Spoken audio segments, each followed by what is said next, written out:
With the Quest 2 sales surpassing Facebook's expectations and the death of the Oculus Rift, has the Quest 2 killed PCVR?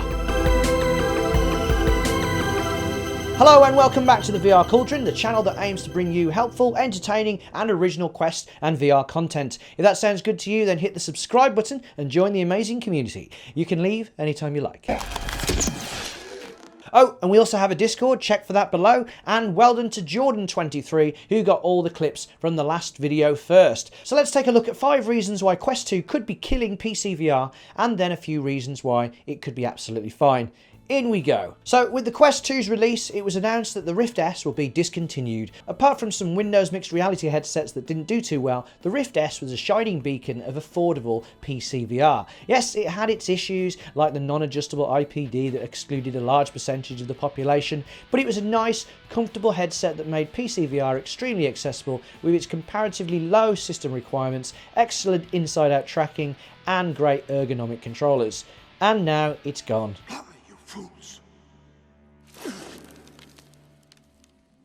But hey, there's the other PCVR headsets, right? Well, with the Quest 2 retailing at an amazingly low $299 or pounds, you'd need a pretty good headset to compete with it if it can only do PCVR. So what are pretty much the best PCVR headsets you can get right now?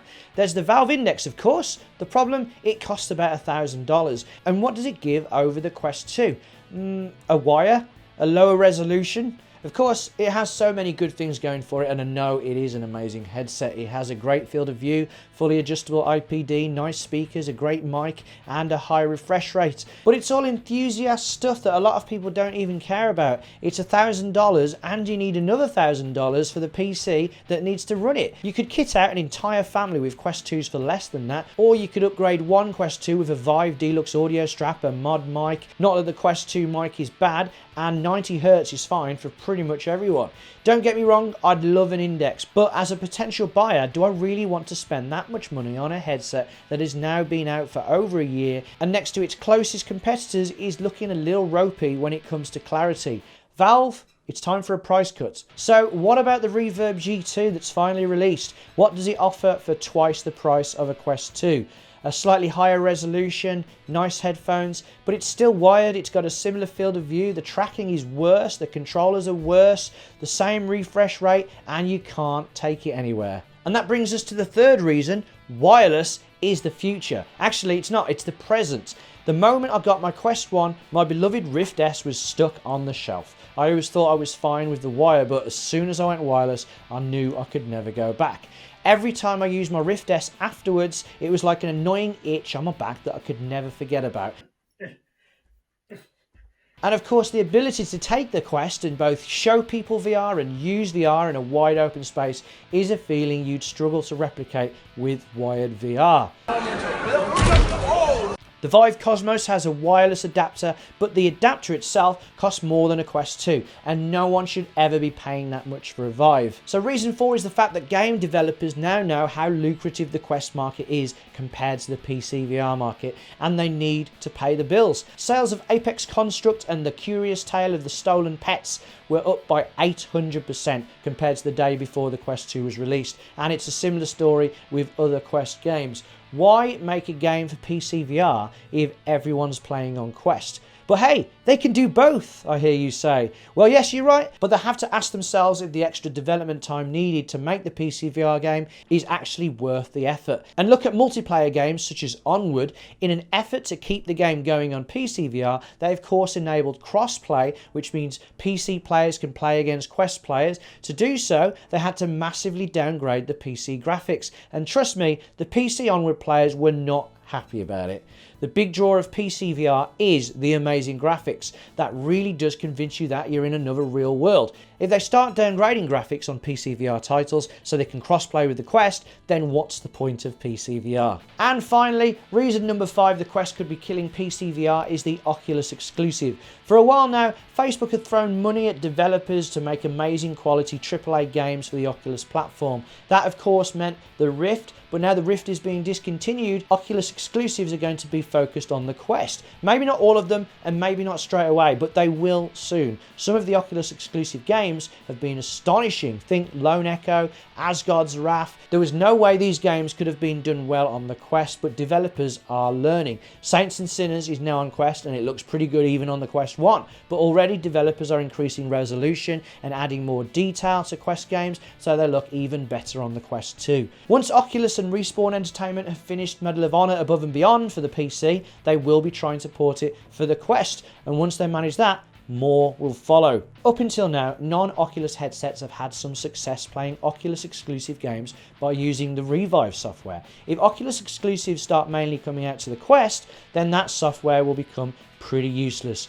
Goodbye Revive. We're losing him! We're losing! He's dying! So let's take a look at the flip side to that coin. Why could PCVR actually be okay? Well, the elephant in the room that I didn't mention, that some people who didn't make it this far in the video are probably saying in the comments down below, which is fine, is that the Quest 2 is a very capable PCVR headset. I still play PCVR games, and my Quest 1 was used mainly as a wireless PCVR headset. But for whatever reason, since owning the Quest 2, I've been mainly playing native without a PC. But for $300, the Quest 2 gives you the option of playing PCVR titles at 90 Hz and with great resolution. So all those people with Quest 2s, well, actually, they own a very good PCVR headset. And not only that, they can do it wirelessly using Virtual Desktop. Check my video on installing that. At this point, I'd just like to point you in the direction of a great VR YouTuber called The Mystical, who loves nothing more than finding out awesome little tricks to make your Quest 2 perform and look better. So if that sounds good to you, then check out his channel in my other channels section, or you can just search The Mystical VR on YouTube. The other saving grace for non-Quest 2 headsets is that the others don't need a Facebook login. Now, of course, many of us in the VR community have been very vocal about that and has put many people off buying a Quest 2, which is fine, and it's great that you do have some PCVR options. Sadly, you have zero options for mobile VR unless you can get something like a Pico Neo. Also, though these voices may be the loudest, each voice still only counts as one person, and the number of people who will be investing in a PCVR headset that isn't Oculus because of the Facebook thing, sadly, won't be enough to keep the entire platform alive on their own. PCVR will need the Questers. And finally, Valve and Half-Life Alyx. Valve has shown that they are invested enough in VR to come out with one of the best VR games currently available, and from one of PC gaming's most beloved franchises to boot. The game sold a ton of headsets and it looks fantastic. Right now it simply couldn't be done on mobile VR. To convert a game like Half-Life Alyx to mobile would be to miss the point of the game's existence. It exists not only to be an amazing game, but to be a technological marvel, and since it was overwhelmingly appreciated, there is no reason why ambitious devs out there will still be willing to create amazing and gorgeous games from big franchises for the PC. In fact, Ubisoft are apparently bringing both Assassin's Creed and Splinter Cell to PCVR. Whether they come to Quest, who knows, but a message to any devs hoping to create something amazing for PCVR. Gaming PCs are becoming cheaper, but let's still pretend they're $1,000 to help my Valve Index argument, and all it takes is a $10 cable to plug in the Quest 2 to enjoy all that rich PCVR goodness. So what about that other VR powerhouse? The VR powerhouse that don't seem to want to be one. Of course, I'm talking about Sony. Sadly, there will not be another PlayStation VR headset to go with the PS5. You can use the old one, but you'll need an adapter and it will only play PS4 games in VR. So it appears Sony aren't interested right now. They don't want to be the cool new kid on the block they were when they disrupted the Nintendo Sega monopoly back in the 90s. So what are their plans, and why are those their plans? Well, that's a whole nother video. So if you found this video interesting or entertaining, don't forget to hit the thumbs up button, and if you want to stick around for the VR information and entertainment, then don't forget to subscribe. And you might as well hit the bell, because even if you don't like the topic of my next video, you could still be the first to get the movie clips and get a shout out just like Jordan23. You could be the next Jordan23. But I'm not. I've been Al. Thanks for watching the VR Cauldron. Take care of yourselves, and I hope to see you next time. See ya!